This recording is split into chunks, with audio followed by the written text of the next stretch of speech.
मुश्किल होती है, ठीक है, इसको एनालाइज करते हैं। जैसे मैं बोल रहा हूँ, ये सारे जो क्वेश्चन है ना वो एक ऐसे बच्चे के लिए है जिन्होंने पहले अच्छी खासी प्रैक्टिस कर रखी है, थोड़ी बहुत बेसिक्स की, वो ये क्वेश्चंस को देखेंगे तो उनके लिए फायदा होगा, नहीं तो बेकार है। आप पहले जो बेसिक लेवल वाली क्वेश्चंस है उनको सिंप्लीफाई करो, तब ये क्वेश्चंस को सॉल्व करने का कोई मतलब है, ठीक है।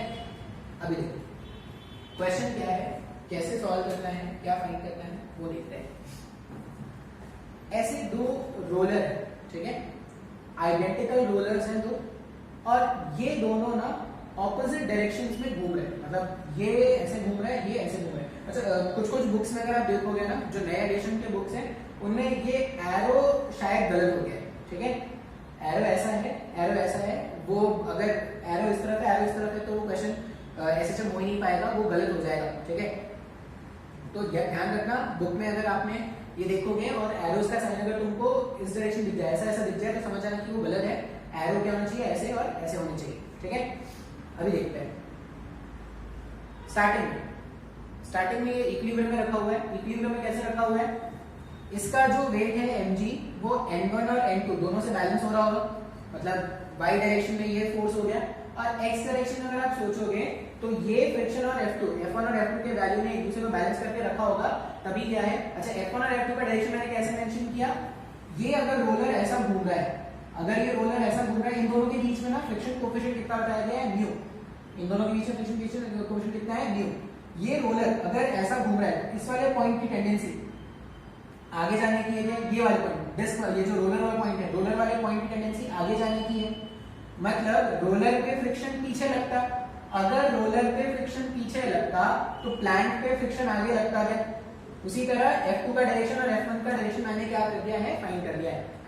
अभी क्वेश्चन में करना क्या है, इक्विलिब्रियम कंडीशन पे ऐसा रखा हुआ था, अगर हमने इस सिस्टम को स्लाइटली डिस्प्लेस किया है, देखो पहले सेंटर ऑफ मास यहाँ कहीं पे था, अभी मैंने इसको स्लाइटली डिस्प्लेस कर दिया है, कितने अमाउंट से, x अमाउंट से। मैंने क्या कर दिया, सेंटर ऑफ मास को x अमाउंट से या प्लैंक को x अमाउंट ऐसे शिफ्ट कर दिया है। अब आपसे पूछा गया है find the time period for this arrangement, इस अरेंजमेंट का टाइम पीरियड क्या होगा, कैसे अपने को फाइंड करना है टाइम पीरियड क्या होगा इस नए सिस्टम का, वो अपने को बताना है। अच्छा, अब टाइम पीरियड फाइंड करने के ना सबसे पहले तो रेस्टोरिंग फोर्स ढूंढना पड़ेगा कि ये रेस्टोर क्यों कर पा रहा है, मतलब अगर मैंने इसको ऐसे रिलीज किया तो ये वापस क्यों आ पाएगा, वो अपने को देखना है। इस वाले डायग्राम में, इक्विलिब्रियम वाले डायग्राम में अगर देखोगे तो F1 और F2 के वैल्यूज जो थे वो इक्वल और ऑपोजिट थे, तो दोनों ने एक दूसरे के इफेक्ट को बैलेंस आउट कर रखा है। इस वाले डायग्राम में देखो, इस वाले डायग्राम में अगर तुम देखोगे तो y डायरेक्शन में इक्विलिब्रियम है नहीं, y डायरेक्शन में तो अभी भी इक्विलिब्रियम है ना, y डायरेक्शन में इक्विलिब्रियम मतलब ये प्लैंक ऐसे उठ के ऊपर तो नहीं भाग रहा है। अगर प्लैंक ऐसे उठ के ऊपर नहीं भाग रहा, इसका मतलब अपन क्या बोल सकते हैं कि along y डायरेक्शन अगर मैं इक्वेशन लिखूंगा तो n1 dash plus n2 dash ये अभी भी प्लैंक के वेट को बैलेंस कर रहा है। n1 dash plus n2 dash equals to mg था ना। अच्छा, इस केसेस में n1 और n2 के वैल्यू सेम होते हैं, क्योंकि दो प्लैंक अगर सिमेट्रिकली रखा हुआ है तो आधा वेट इसने हैंडल किया होता, आधा वेट इसने हैंडल किया होता, दोनों का वैल्यू सेम होता, तभी दोनों के फ्रिक्शन भी सेम आए थे। लेकिन अब अगर मैंने इसको इस तरफ शिफ्ट कर दिया है तो नॉर्मल चेंज हो जाएंगे, मेरे को नहीं पता अभी क्या वैल्यूज है, मान लिया है n1 डैश और n2 डैश, लेकिन y डायरेक्शन में दोनों का सम जो होगा वो बैलेंस होना चाहिए, ठीक है। अच्छा, फिर रोटेट कर रहा है क्या, ये जो प्लैंक है वो रोटेट कर रहा है क्या, अगर प्लैंक रोटेट नहीं कर रहा है, इसका मतलब अगर मैं टॉर्क कैलकुलेट करूं तो नेट टॉर्क का वैल्यू क्या होना चाहिए, 0 होना चाहिए। किसी भी पॉइंट के अबाउट नेट टॉर्क जो होगा वो 0 आना चाहिए, क्योंकि ये सिस्टम रोटेट नहीं कर रहा। अब कोई भी पॉइंट आप अज्यूम कर सकते हो, मैं इस वाले पॉइंट को अज्यूम कर रहा हूं, आप कोई भी पॉइंट अज्यूम कर सकते हो। मैंने क्या बोला, ये वाले पॉइंट के अबाउट क्या करते हैं, टॉर्क फाइंड कर लेते हैं। ये जो मैंने ब्लू से ऐसे मार्क किया है ना, इस वाले पॉइंट के अबाउट। अब ऐसा क्यों फाइंड कर रहे हैं, ऐसा फाइंड करने से क्या होगा, F1 डैश इसका टॉर्क गायब हो गया, N1 डैश इसका टॉर्क गायब हो गया, F2 डैश इसका टॉर्क गायब हो गया। इसके अबाउट एक तो mg का टॉर्क बन सकता है, ये जो इसका वेट है, एक तो mg का टॉर्क बन सकता है और एक n2 का टॉर्क। अगर mg के टॉर्क और n2 डैश के टॉर्क को इक्वेट कर दिया जाए तो n2 डैश का वैल्यू वहां से निकाल सकते हैं क्या, बात समझ में आ रहा है? इसलिए मैंने ये पॉइंट का सिलेक्शन किया। अगर आपने ये वाले पॉइंट का सिलेक्शन किया होता, इस वाले पॉइंट का अगर आपने सिलेक्शन किया होता तो आपने m1 डैश का वैल्यू फाइंड कर लिया होता क्या? सर नहीं आया समझ में? ये बात समझ में आया है क्या? ऐसे क्वेश्चंस हमने इक्विलिब्रियम ऑफ रिजिड बॉडी जब सॉल्व किए थे तब भी आपको हमने ऐसे क्वेश्चन बताए थे इक्विलिब्रियम वाले क्वेश्चन कैसे सॉल्व करते हैं। आपको खुद से डिसाइड करना है कि आपको किस पॉइंट के अबाउट टॉर्क लिखना है। अब किस पॉइंट के अबाउट टॉर्क लिखने से काम आसान हो जाएगा वो आपको क्वेश्चन को देख के पता चलेगा। तो मैंने इस पॉइंट के अबाउट टॉर्क, मान लो ये जो पॉइंट है ये पॉइंट है पॉइंट P। तो हम क्या जानते हैं P के अबाउट नेट टॉर्क ये 0 होना चाहिए ना। क्यों 0 है? क्योंकि वो रोटेट नहीं कर रहा। P के अबाउट अगर नेट टॉर्क 0 है तो देखो नेट टॉर्क किसका किसका होगा? एक तो mg का टॉर्क होगा ना। अभी mg का टॉर्क कैसे लिखेंगे? यहां से यहां तक ये डिस्टेंस कितना है? ये तो L/2 है ना। देखो यहां से यहां तक, अच्छा ये मैंने मेंशन करना भूल गया। इन दोनों के बीच में ना जो क्वेश्चन में जो सेपरेशन है वो कितना है? L। ठीक है, दोनों के बीच में जो क्वेश्चन में सेपरेशन है वो कितना है? L। अगर यहां से यहां L है तो यहां से यहां ये L/2 होगा क्या? तो यहां से आगे L/2 तो हो गया। देखो ध्यान से, यहां से ये L/2, इसमें और x जोड़ दिया गया। तो अगर मेरे को mg का टॉर्क लिखना है तो फोर्स इनटू परपेंडिकुलर डिस्टेंस, ये पॉइंट ऑफ रोटेशन है, फोर्स इनटू परपेंडिकुलर डिस्टेंस। और सेंस ऑफ रोटेशन देखो कैसा है, इसका mg का जो सेंस ऑफ रोटेशन है ये सेंस ऑफ रोटेशन क्लॉकवाइज बन रहा है क्या? तो अगर मैं mg का टॉर्क लिखूंगा तो ऐसा आएगा n इनटू g और परपेंडिकुलर डिस्टेंस कितना है? L/2 plus x। सर ये नहीं समझ में आया, सेंस ऑफ रोटेशन क्लॉकवाइज है क्या? हाँ या ना? टॉर्क लिखा, टॉर्क कैसे लिखा? Force into perpendicular distance. Perpendicular distance ये पॉइंट ऑफ रोटेशन था, यहाँ पे line of action of force पे आप क्या करो, परपेंडिकुलर डिस्टेंस कैलकुलेट कर लो, वही हमारा परपेंडिकुलर डिस्टेंस होता है, मोमेंट आर्म भी बोलते हैं इसको। अच्छा, फिर मुझे n2 डैश का भी टॉर्क देखना होगा। अब n2 डैश का अगर आप देखोगे sense of rotation, n2 dash का sense of rotation anticlockwise बन रहा है। इसका टॉर्क क्लॉकवाइज, इसका टॉर्क एंटी क्लॉकवाइज। अब यही दो तो फोर्स है ना। अगर इक्विलिब्रियम लाना है तो जितना ये क्लॉकवाइज घुमाने की टेंडेंसी रखता है उतना ही इसको एंटी क्लॉकवाइज घुमाने की टेंडेंसी रखना है ना। इसका मतलब mg के टॉर्क को n2 डैश के टॉर्क से, n2 डैश के टॉर्क से अपने को क्या करना है? इक्वेट करना है। अब n2 डैश यहां से यहां का सेपरेशन तो L है ना। अगर यहां से यहां का सेपरेशन L है, इसको सिंपलीफाई करने पर हमें n2 डैश को ऐसा मिला है, n2 डैश का वैल्यू क्या हो जाएगा? mg upon L/2 plus x। ऐसा कुछ मिल रहा है क्या? n2 डैश का वैल्यू जो है वो क्या मिल रहा है? mg by L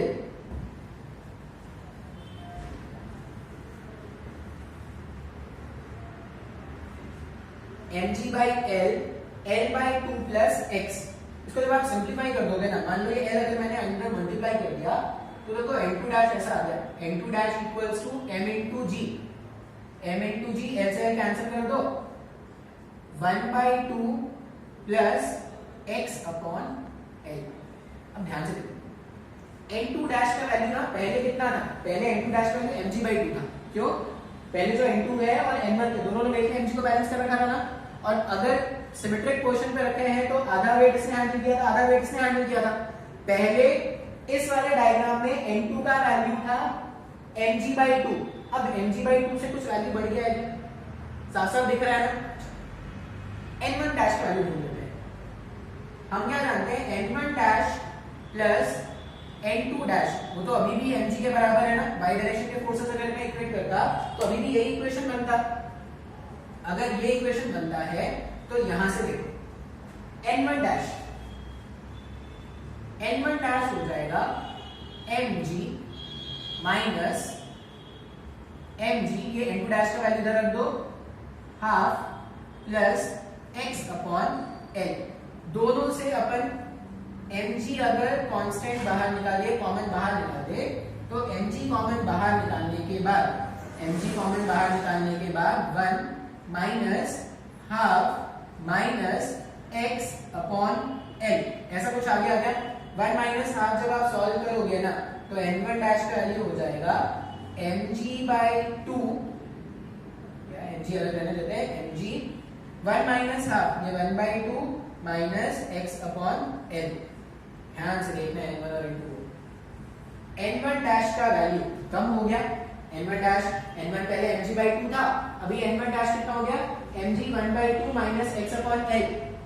N2 dash का वैल्यू कितना है, mg 1/2 plus X upon L. तो अगर ध्यान से देखेंगे तो N2 डैश का वैल्यू बढ़ गया और N1 डैश का वैल्यू क्या हो गया, कम हो गया। अभी ये प्लांट को इसके ऊपर स्लिप करके ऐसा भागने वाला है, मतलब यहाँ पे जो फ्रिक्शन आने वाला है वो काइनेटिक फ्रिक्शन आने वाला है क्या, क्योंकि इनके बीच में स्लिपिंग होने वाली है। अब अगर मेरे को नॉर्मल का वैल्यू पता है, अगर मेरे को नॉर्मल का वैल्यू पता है तो मैं डेवलप होने वाले फ्रिक्शन का वैल्यू बता सकता हूँ क्या। अब आप खुद से एनालाइज करो N2 डैश और N1 डैश।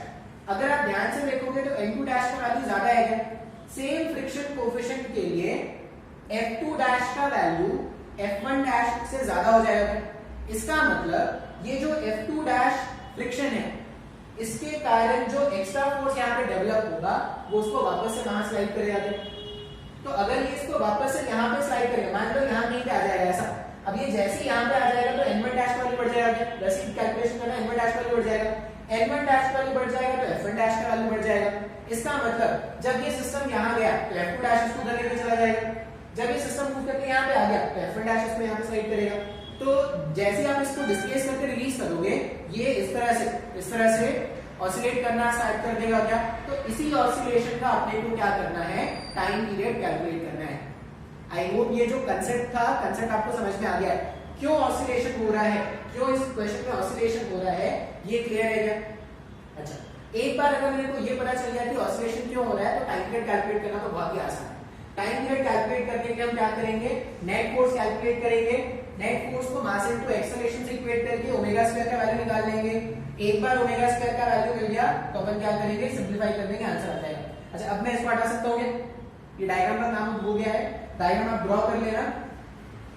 सॉल्यूशन देखते हैं, टाइम पीरियड कैलकुलेशन। देखो टाइम पीरियड कैलकुलेट करना बहुत ही आसान है। प्रॉब्लम क्या था, प्रॉब्लम ये N1 डैश और N2 डैश का वैल्यू निकालना था। क्यों ऑसिलेशन होगा, क्यों ऑसिलेशन होगा ये जानना मुश्किल है rather than time period calculate करना। आई होप आपको ये समझ में आ रहा होगा कि इस वाले क्वेश्चन में ऑसिलेशंस कौन कराएंगे। ठीक है, देखते हैं। नेट फोर्स डायग्राम आप ड्रॉ कर लिए होंगे तो नेट फोर्स देखना, नेट फोर्स जो होगा वो F2 dash minus F1 dash होगा। तो अगर मैं नेट फोर्स लिखूं, अच्छा अगर स्लिपिंग हो रहा है तो दोनों की जगह पे हमारे पास काइनेटिक फ्रिक्शन डेवलप हो रहा होगा। काइनेटिक फ्रिक्शन का वैल्यू क्या लिखते हैं, म्यू टाइम्स ऑफ नॉर्मल लिखते हैं। दोनों के लिए म्यू कॉमन था तो यहाँ पे हो जाएगा N2 dash minus N1 dash. F net यहाँ पे देखो F नेट कितना आ जाएगा, म्यू मैंने बाहर निकाल दिया, N2 डैश का वैल्यू है mg 1/2 plus X upon L, ये मेरे पास N2 हो गया, माइनस N1। अच्छा देखो mg वाला टर्म इधर भी है, mg वाला टर्म इधर भी है, दोनों से अगर मैंने mg बाहर निकाल दिया, तो यहाँ पे 1/2 प्लस एक्स अपॉन एल बचा है, यहाँ पे क्या बचेगा, यहाँ पे बचेगा 1/2 माइनस एक्स अपॉन एल। समझ में आया क्या ये, हाँ या ना। ये कैलकुलेशन ध्यान से खुद से आप सॉल्व कर सकते हो। इस वाले एक्सप्रेशन में वैल्यूज पुट किया मैंने और कुछ नहीं किया। अच्छा, इसको थोड़ा सिंपलीफाई कर देंगे तो देखो ऐसा लिखना स्टार्ट हो जाएगा, F net equals to mu times of mg। Mu times of mg बाहर चला गया, यहाँ पे था half plus X upon L minus half plus X upon L plus half minus half cancel out हो जाएंगे। अगर ये दोनों कैंसिल आउट हो गए, तो ऐसा कुछ इक्वेशन लिखना स्टार्ट हो जाएगा।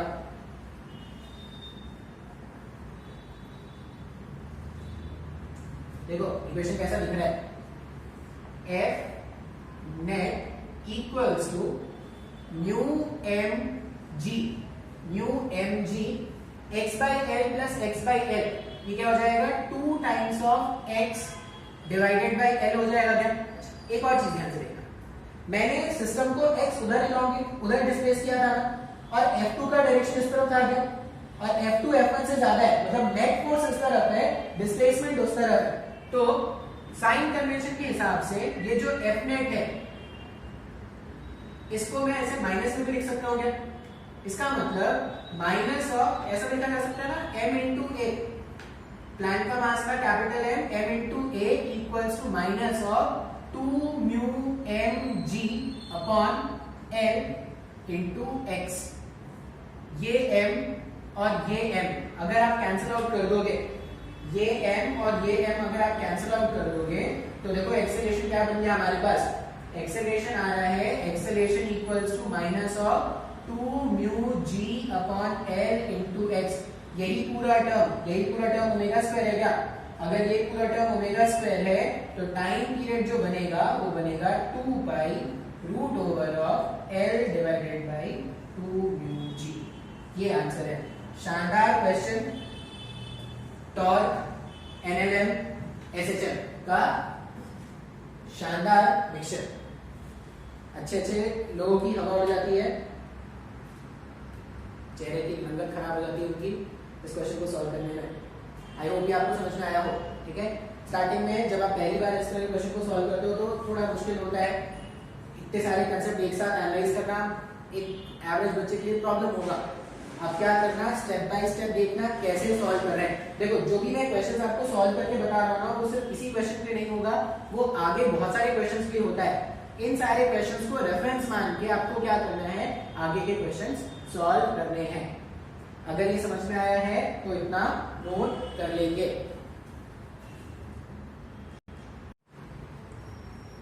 ये लास्ट क्वेश्चन है आज के दिन का, ये लास्ट क्वेश्चन है, फिर से अच्छा क्वेश्चन। यहाँ पे आपके रोटेशन के कंसेप्ट भी चेक होने वाले हैं। क्वेश्चन कैसा गिवन है, क्या गिवन है देखते हैं। देखो एक स्प्रिंग था, स्प्रिंग कांस्टेंट के, उसको क्या कर दिया, एक सिलेंडर से ऐसे बांध के रख दिया, ठीक है, और ये एक ऐसे सरफेस पे रखा हुआ है जहां पे फ्रिक्शन जो है वो सफिशिएंट है रोलिंग कराने के लिए, ऐसा बोला गया। इसका मतलब जब भी पार्टिकल, जब भी वो सिलेंडर चलेगा ना, तो वो डिस्प्लेस भी करेगा और रोटेट भी करेगा। ये हमेशा इसका मोशन कैसा होना है, प्योर रोलिंग होना है। अब अगर प्योर रोलिंग होना है तो इसका टाइम पीरियड क्या होगा, ये अपने को जानना है, ठीक है। प्योर रोलिंग अगर तुमको याद हो तो प्योर रोलिंग का कंसेप्ट हमने रोटेशन में सीखा था। प्योर रोलिंग में क्या बोलते थे कि मान लो ये एक डिस्क है, ये प्योर रोलिंग कर रहा है। अगर ये प्योर रोलिंग कर रहा है इसका मतलब क्या होगा, combined rotational plus translational motion इसके पास होना चाहिए। इसका सेंटर ऑफ मास अगर ए एक्सेलरेशन से आगे चलता था तो इस वाले पॉइंट का एक्सेलरेशन, इस वाले पॉइंट का एक्सेलरेशन 0 आना चाहिए था ना। मान लो ये पॉइंट है, ग्राउंड वाला पॉइंट है, तो ग्राउंड वाले पॉइंट का एक्सेलरेशन कितना आना चाहिए था, ग्राउंड वाले पॉइंट का एक्सेलरेशन 0 आना चाहिए था। क्यों? क्योंकि इस वाले पॉइंट और इस वाले पॉइंट के बीच में कोई स्लिपिंग नहीं होनी चाहिए थी ना। रोलिंग में क्या करते थे, धरती को बेवकूफ बनाते थे। रोलिंग में ऐसा होता था कि धरती को लगता था स्लिपिंग तो होनी नहीं, तो वो फ्रिक्शन क्या करता था, अप्लाई करना बंद कर देता था। यहाँ पे अगर यहाँ पे स्लिपिंग नहीं होता है, हमने क्या बोला कि ग्राउंड का एक्सेलरेशन इसके रिस्पेक्ट में क्या लिखना है, 0।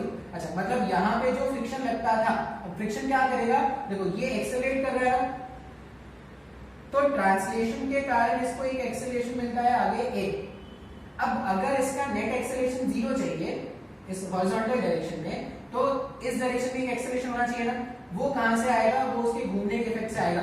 मान लो ये क्या कर रहा है, कुछ तो एंगुलर एक्सेलरेशन अल्फा से अगर घूम रहा था तो यहाँ पे आर अल्फा आ जाता है क्या, और प्योर रोलिंग के टाइम पर a equals to R alpha होता था।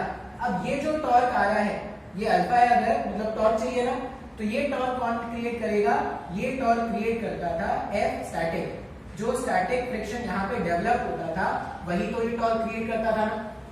बात समझ में आया है क्या? तो यहाँ पे ये जो F स्टैटिक डेवलप होगा वही क्या करेगा, इस अल्फा का टॉर्क क्रिएट करेगा। अभी अगर a equals to R alpha है तो इस वाले पॉइंट का एक्सेलरेशन 0, इस वाले पॉइंट का एक्सेलरेशन a और इस वाले पॉइंट का एक्सेलरेशन 2a होता था। क्यों? क्योंकि देखो ट्रांसलेशन के कारण एक्सेलरेशन a और ये घूमने के कारण भी तो आर अल्फा आगे ही मिलेगा ना, और a और आर अल्फा का मैग्नीट्यूड अगर एक जैसा है तो इस वाले पॉइंट का नेट एक्सेलरेशन कितना हो जाएगा, ट्वाइस ऑफ ए हो जाएगा। अगर आपको रोटेशन का कंसेप्ट नहीं याद, रोलिंग मोशन का कंसेप्ट नहीं याद है, तो आपको एक बार रोलिंग मोशन सीखना पड़ेगा, पढ़ना पड़ेगा। जो भी नोट्स में लिखा हुआ है वो आप ध्यान से देखना, उसके बाद ही क्वेश्चन सॉल्व करना, तब आप अच्छे से समझ पाओगे।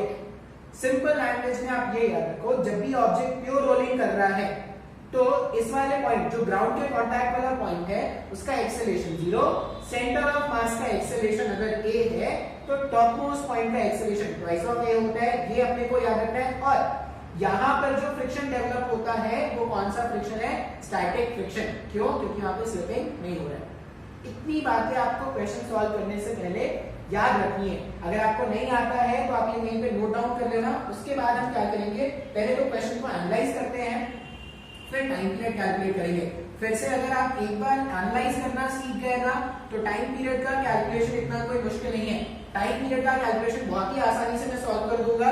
आप बस क्वेश्चन को एनालाइज कर लो अच्छे से कि चल क्या रहा है क्वेश्चन में, फाइंड क्या करना, क्यों फाइंड करना, पहले वो समझ में आ जाए। ये इक्विलिब्रियम कंडीशन का ऐसा रिलेशन है कि कोई फोर्स नहीं है, सब नेट फोर्स 0 ही है। क्या करते थे, इक्विलिब्रियम पोजीशन से स्लाइड डिस्प्लेसमेंट करना होता ना। मान लो इसको मैंने स्लाइड डिस्प्लेसमेंट कितना किया है, मैंने इसको स्लाइड डिस्प्लेसमेंट x करके ऐसे छोड़ दिया यहाँ।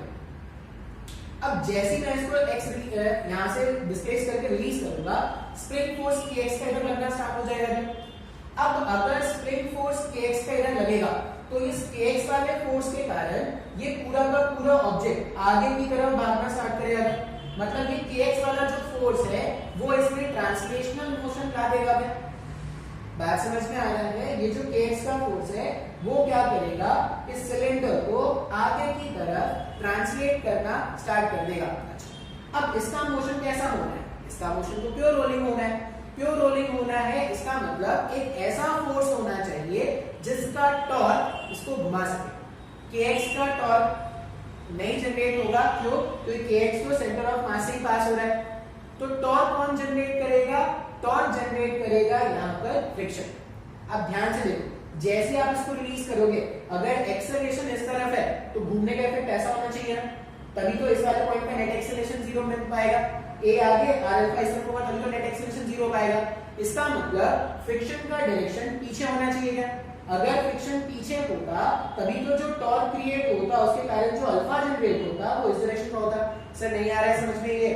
अब ध्यान से देखो, फ्रिक्शन का टॉर्क यहाँ पे क्या है, एंटी क्लॉकवाइज। अगर फ्रिक्शन का टॉर्क एंटी क्लॉकवाइज होता तभी तो जो अल्फा जनरेट होगा वो भी एंटी क्लॉकवाइज जनरेट होगा। अगर अल्फा एंटी क्लॉकवाइज जनरेट होगा तभी तो बॉटम मोस्ट वाले पॉइंट का जो एक्सेलरेशन है वो 0 होगा। अगर बॉटम मोस्ट पॉइंट का एक्सेलरेशन 0 हुआ तभी तो प्योर रोलिंग हो पाएगा। अभी इसको एनालाइज करते हैं।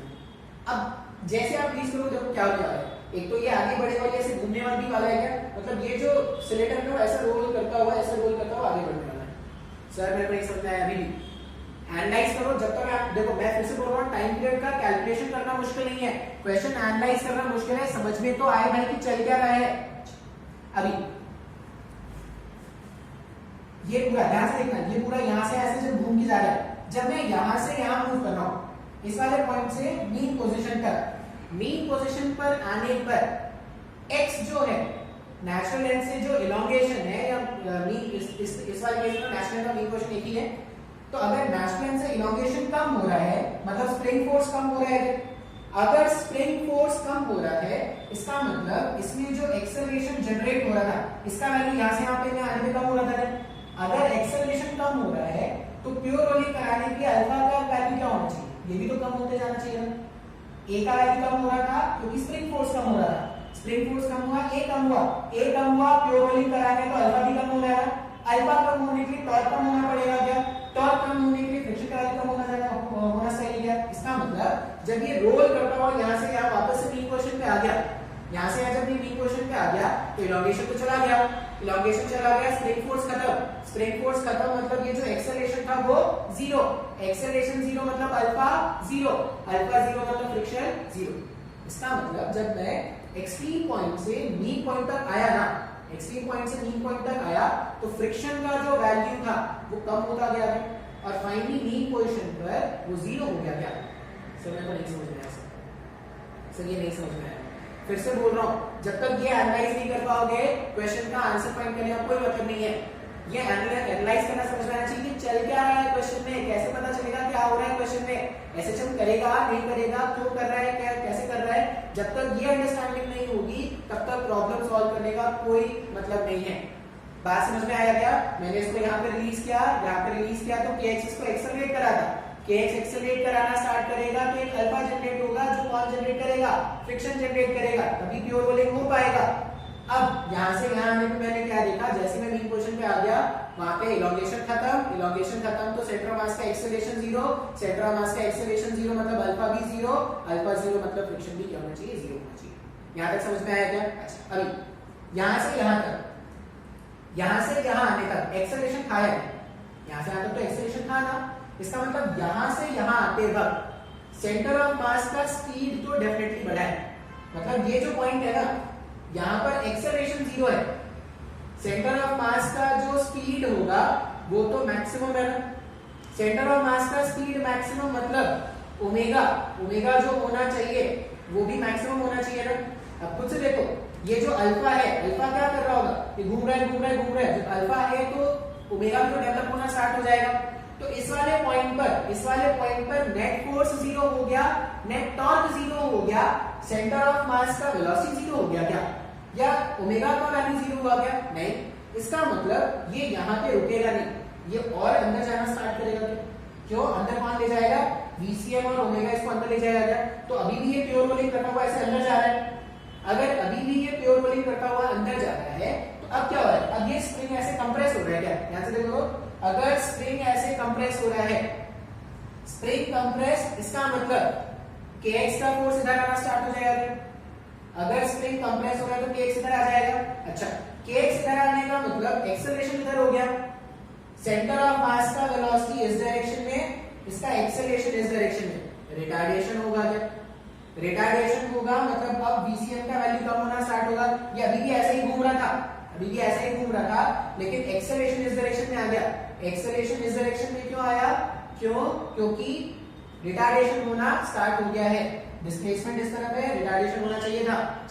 अगर एक्सेलरेशन इस तरफ है तो अल्फा ऐसा होना चाहिए। अब क्यों? क्योंकि यहाँ पे मेरे को ओमेगा को भी कम करना है ना, अगर VCM कम हो रहा है तो ओमेगा भी तो कम होना चाहिए। ओमेगा कम होने का मतलब है फ्रिक्शन का टॉर्क अब ऐसा होना चाहिए जो पहले वाले घूमने को अपोज करे। पहला जो पार्टिकल था वो ऐसे घूम रहा था क्या? अगर पार्टिकल देखो, ये अल्फा का डायरेक्शन है, अल्फा का डायरेक्शन ऐसा है, घूमने का सेंस तो ऐसा है ना, ओमेगा का सेंस तो ये है, अल्फा इस तरफ ओमेगा इस तरफ, तभी तो ओमेगा कम हो पाएगा ना। ये कौन कर रहा है? फ्रिक्शन। तो अब फ्रिक्शन क्या कर रहा है? अब फ्रिक्शन जो अल्फा क्रिएट कर रहा है वो ओमेगा कम करने की कोशिश कर रहा है। अब ध्यान से सोचो, जितना ज्यादा कंप्रेशन उतना ज्यादा एक्सेलरेशन, जितना ज्यादा एक्सेलरेशन उतना ज्यादा अल्फा, उतना ज्यादा फ्रिक्शन होगा क्या? मतलब जब मैं मैक्सिमम कंप्रेशन पे आ जाऊंगा, जब इसका VCM 0 हो जाएगा, ओमेगा 0 हो जाएगा, तब फ्रिक्शन मैक्सिमम है क्या? इसका मतलब अब ये दोबारा से इधर आना स्टार्ट करेगा, तो ये टू एंड फ्रो मोशन चलता रहेगा क्या? कैसा चलेगा? ये अगर पार्टिकल है ऐसा घूम के गया, मीन पोजीशन पे आया, सब 0, फिर घूम के गया, फिर फ्रिक्शन मैक्सिमम, फिर ये घूम के ऐसा आया, फिर फ्रिक्शन 0 एंड सो ऑन। इस तरह का मोशन चलता रहेगा क्या? इस तरह का मोशन चलता रहेगा। तो ये हमारे पास SHM का मोशन है। जब तक खुद से एनालाइज नहीं कर लोगे तब तक ये नहीं समझ में आने वाला। ढंग से एनालाइज करना, ढंग से एनालाइज करोगे तभी टाइम पीरियड कैलकुलेशन आपको समझ में आने वाला है। फिर से बोल रहा हूँ, कैलकुलेशन इतना इंपॉर्टेंट नहीं है जितना अंडरस्टैंडिंग इंपॉर्टेंट है। सिर्फ यही क्वेश्चन के लिए अंडरस्टैंडिंग नहीं है, बहुत सारे क्वेश्चन के लिए अंडरस्टैंडिंग है। बात समझ में आ रहा है? अभी क्या करते हैं, कैलकुलेशन करना स्टार्ट करते हैं। आई होप ये एक्सप्लेनेशन समझ में आया। क्यों SHM हो रहा है ये जानना ज्यादा इंपॉर्टेंट है। अब SHM को टाइम पीरियड कैलकुलेट करने का अपन क्या करते थे, नेट फोर्स ढूंढते थे, नेट फोर्स को मास इनटू एक्सेलरेशन से इक्वेट करते थे एंड सो ऑन। इस वाले डायग्राम को ये जो डायग्राम सॉल्व अपन क्या करने वाले हैं, इस वाले डायग्राम से ही सॉल्व करने वाले हैं। ये जो डायग्राम है, इस इंस्टेंट पे जब मैंने इसको रिलीज किया, क्या क्या फोर्स है, ध्यान से देखो क्या क्या फोर्स है। K इंटू एक्स का फोर्स इस तरफ है और फ्रिक्शन उस तरफ है। अगर मैं उसमें नेट फोर्स का इक्वेशन लिखूं तो ऐसा लिखूंगा क्या, Kx minus friction equals two cylinder का मास का m इंटू एक्सेलरेशन। लिख सकते हैं क्या, net force into mass into acceleration. ये कहां से लिखा मैंने, NLM से लिखा। अच्छा, यहाँ पे वेरिएबल क्या है, फ्रिक्शन की वेरिएबल है, स्टैटिक फ्रिक्शन है ना, स्टैटिक फ्रिक्शन का वैल्यू तो कुछ भी हो सकता है और एक्सेलरेशन भी वेरिएबल है। दो वेरिएबल है तो एक इक्वेशन से काम नहीं चलेगा, एक और इक्वेशन लिखना है। एक और इक्वेशन कहां से लिखेंगे, उसके रोटेशन से। अब वो घूम भी रहा है क्या, उसको रोटेट कौन करा रहा है, फ्रिक्शन। तो जो फ्रिक्शन का टॉर्क होगा उसी के कारण तो अल्फा क्रिएट हो रहा है। अब देखो कैसे लिखते हैं, फ्रिक्शन का टॉर्क सेंटर ऑफ मास पर घुमा रहा है क्या उसको, तो फ्रिक्शन का टॉर्क हो जाएगा friction into perpendicular distance R है क्या, ये फ्रिक्शन का टॉर्क हो गया। अब देखो सेंस ऑफ रोटेशन क्या है, anti clockwise, friction into R equals to I into alpha होता है क्या, net torque equals to I alpha होता है। अब वो सिलेंडर है, सिलेंडर अपने सेंटर ऑफ मास पर घूम रहा है तो आई क्या होता है, सिलेंडर अगर अपने सेंटर ऑफ मास पर घूमता है तो उसका आई होता है mr² अपॉन 2 इंटू अल्फा, ऐसा ही कुछ होता है क्या। और अगर प्योर रोलिंग हो रहा है तो अल्फा सेंटर ऑफ मास का एक्सेलरेशन डिवाइडेड बाय आर के इक्वल होता है ना, ये सब हमने पढ़ा है अपने बेसिक में, रोलिंग मोशन के बेसिक्स जब हमने पढ़े थे तो हमने ये सारा कुछ पढ़ा है वहां पे, बात समझ में आ रहा है, जिसको सॉल्व करते हैं। अल्फा का वैल्यू अगर मैं यहाँ पे सब्स्टिट्यूट कर दूं ना तो friction into R equals to देखो mr² अपॉन 2 अल्फा कितना a अपॉन r, ये r से ये स्क्वायर गायब हो जाएगा और ये r से ये r गायब हो जाएगा, मतलब फ्रिक्शन जो डेवलप हो रहा है वो ma अपॉन 2 का डेवलप हुआ है, इतना फ्रिक्शन डेवलप हो रहा है। हमने क्या कर लिया, जो फ्रिक्शन डेवलप हो रहा था उसका वैल्यू हमने फाइंड कर लिया। अब इसका वैल्यू अगर फाइंड कर लिया तो ये सारी इक्वेशंस का मतलब नहीं है, अपने को काम नहीं है, तो जिनका काम नहीं है उसको हटा देते हैं। जो भी फ्रिक्शन का वैल्यू आया है अगर मैं पहले वाले इक्वेशन में सब्स्टिट्यूट कर दूं k x minus m into a divided by 2 equals to m into a, इसको उधर देख सकते हैं ना, k x equals to 3ma divided by 2, देख सकते हैं ऐसा। अच्छा फिर से देखो, अगर आप ध्यान से देखोगे तो अपन ने मूव डिस्प्लेस इधर कराया था और नेट फोर्स इधर जनरेट हुआ है, इसका मतलब अगर मैं एक डैश को पॉजिटिव मान लूं दूसरे को नेगेटिव लेना पड़ेगा, तो उस हिसाब से ये जो इक्वेशन है वो minus of kx equals to 3ma/2 के हिसाब से है ना। जब इसको मैं थोड़े अच्छे फॉर्मेट में लिखने की कोशिश करूं तो ऐसा लिख सकते हैं क्या, acceleration equals to minus of 2k, acceleration equals to minus of 2k upon 3m into x। एक बार एक्सेलरेशन और x का रिलेशन बन गया, ये जो टर्म है वही तो ओमेगा स्क्वायर है ना, अगर ये ओमेगा स्क्वायर है तो जो टाइम पीरियड डेवलप होता है वो क्या होगा, 2 pi root over of 3m upon 2k, ये अपना आंसर है।